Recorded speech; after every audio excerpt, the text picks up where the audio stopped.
मुसलमान के लिए रोजा ऐसा जरूरी है जैसे उसके लिए इंसान होना जरूरी है। वो रोजे छोड़ता क्यों? हां, चंद ही चीजें हैं जहां तखफीफ दी गई है शरीयत में। वो सफर है या मर्ज है, ऐसा मर्ज के जिससे वो नहीं बर्दाश्त कर पाता, उसमें अल्लाह ताला ने उसे छूट दी है, रुखसत दी है। या हामिला औरत है, या दूध पिलाने वाली औरत है, या फिर अब बहुत सारे लोग ऐसे हैं जो हट्टे कट्टे हैं, तंदुरुस्त हैं, तवाना हैं, रोजे छोड़े हुए हैं।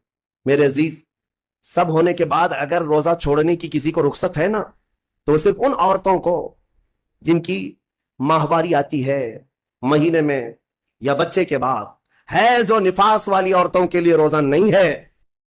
तो मैं उन लोगों से पूछता हूं, क्या तुम्हारी भी ऐसी कैफियत है जो तुम रोजा छोड़े घूम रहे हो? नापाक हो? नापाकी आई है? नहीं है तो फिर क्यों रोजा छोड़ते हो? एक रोजे को छोड़ने की सजा हदीस में बताई गई, 900 साल दोजख में रखा जाए।